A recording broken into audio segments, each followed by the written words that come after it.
A very good afternoon to you from wherever you're watching us from. This is Lookuptv and you're just in time for trending news on this 21st day of April 2023, a day when the Muslim community are breaking their fast after the end of the holy month of Ramadan.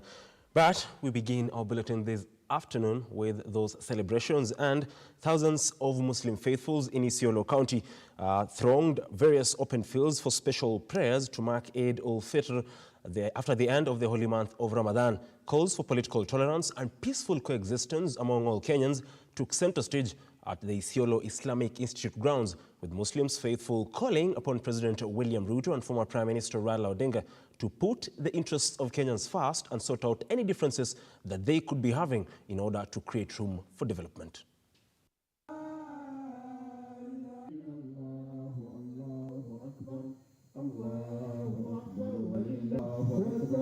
Ya Waislamu wote na Wakenya tuweze kudumisha amani, na inaposherekewa sikukuu hii ya Idi, wale ambao wana uwezo wahakikishe pia wameweza kuwawezesha wale wengine ambao hawana uwezo pia waweze kusherekea katika siku hii. Kwa hivyo wale ambao hawana uwezo wakumbukwe na wao pia waweze kusherekea kama watu wengine. Na jambo lingine la muhimu ni kuzidi kuweka umoja na amani katika nchi yetu, kwa sababu hata baada ya Ramadhan bado tunahitaji umoja wetu na amani yetu. Ujumbe wangu kwa Waislamu wote na bali hata wasiokuwa Waislamu, tudumisheni amani katika kaunti yetu, tudumisheni amani katika nchi yetu, na tuheshimu na viongozi wetu wakiwemo Chief Kadhi kama alivyosema Mheshimiwa Waziri Mvurya. Asanteni, Allah wape Eid ya furaha. Shukran. A happy Eid al-Fitr to all our Muslim brothers and sisters. Now, President William Ruto has appointed former Meru Governor Keitany Murungi as the chairperson of the Board of Directors of the National Oil Corporation of Kenya. Murungi will be at the helm of the oil firm for 3 years, effective April 20th, 2023. Murungi replaces engineer Patrick Obath, who was appointed by former President Uhuru Kenyatta. Former presidential candidate and Agano Party leader David Moure Waihiga has also been appointed to serve as the chairperson of the Board of Trustees of the National Environment Trust Fund.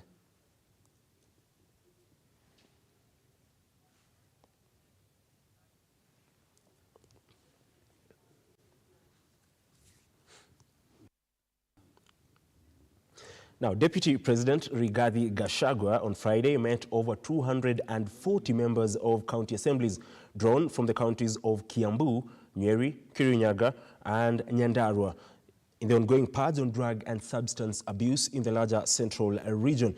Gachagua has said he will leverage on the support of members of county assemblies and other leaders to eliminate the illicit brew, drugs, and substance abuse, which is destroying the future of majority of youths in the larger central Kenya region.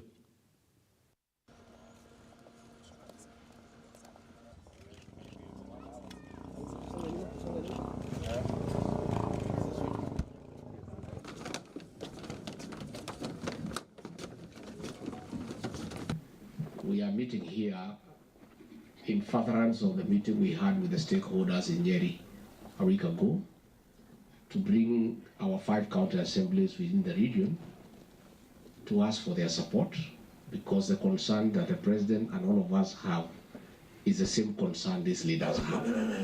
And we are really discussing with them on how we can make uniform laws across the 5 counties to come up with very stringent rules and regulations to regulate the sale of alcohol, the issues of drugs, and indeed to come up with very stringent penalties to act as a deterrent to this sector.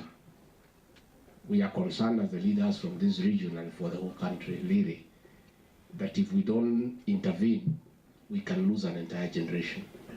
The situation in central Kenya and the rest of the country is worrisome.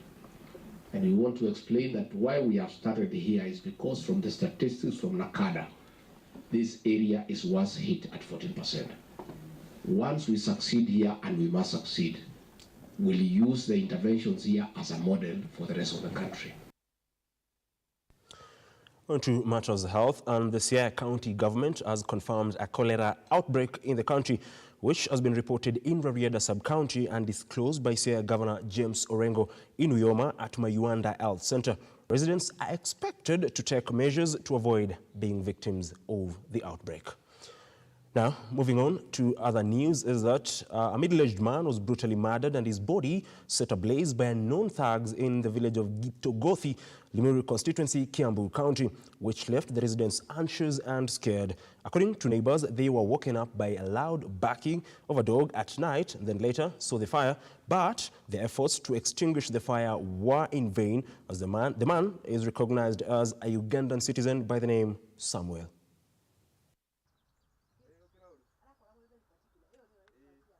Jana usiku tulisikia mbwa zimepiga kelele sana, tukatoka na mwenye nyumba, hapa ni kwa shamba yake. Sasa kufika pale tukaingia kwa shamba hapa, tukaanza kuangalia mbwa zinatuongoza tu. Kwa ndio tuliona moto imeshika, lakini ilikuwa moto kubwa sana. Kwa vile tulikuwa wawili, ilibidi sasa turudi ndio tuitane huko kwa watu wengine wale wanapita kwa barabara. Sasa moto nayo ikawa kubwa, na mwisho tulipata kulikuwa na mtu ndani, alikufia huko ndani. Alikuwa amerent hiyo nyumba, alikuwa na adabu kama tena watchman, lakini alikuwa amerent, lakini anaangalia pande hii ya nyuma. Hii moto si ya kawaida, inafaa ichunguzwe, sababu kulingana na vile huyo mtu alikuwa hakuwa amechomeka kabisa. Inamaanisha hata watu labda walitoroka haraka sababu tulipata hiyo moto ni kama inaanza hivi. Lakini sasa kitambo tutafute watu moto. Baadaye polisi walipochukua mwili tulipata huyu mtu alikuwa amefungwa miguu na mikono. Hivyo inaonekana kama alikuwa awali wao pati hapa. Sasa hiyo ni mtu anajulikana, lakini sisi tunamjua jina tu Sam. Alikuwa anaishi peke yake hapa. Hii area yetu tuangaliwe sana security, sababu sasa mambo ya kuwa watu imekuwa ni kama kawaida hapa kila wakati. Juzi tu tumepata kijana mwingine ameuawa hapa karibu. Hiyo sasa tunaomba serikali tuangalilie hii mambo. Baada ya kuzima moto, kama mtu umepata amefungwa miguu, ni kumaanisha alikuwa ameshughulikiwa kwanza, ndio alafu ndio moto ikawashwa. Kwa sasa tuko na wasiwasi.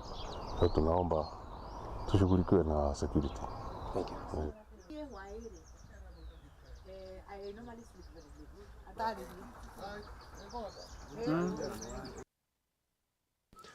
Now, over 8,000 residents of Rabal at Sosian ward in Lookuptv North constituency who have been trekking for over 25 kilometers to access health facilities have now benefited from a modern dispensary. For years, the residents have depended on occasional medical camps and at other times, they have been traveling to the neighboring Samburu County for medication. However, the Lookuptv County Government Health Department have come to their rescue after the department constructed and commissioned the Rabal dispensary some 270 kilometers north of Nanyuki at the Lookuptv-Samburu border. Particular note, we jump straight to what is happening in the field of play, and Manchester United on Thursday knocked out of the Europa League at the Ramon Sanchez Pizjuan Stadium by Sevilla. Sevilla will now play Juventus in the semi-final.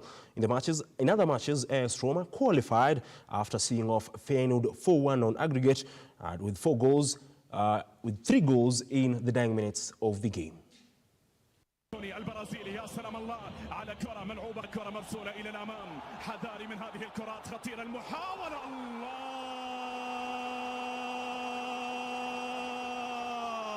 كوا شارك سوسو، خطيرة المحاولة،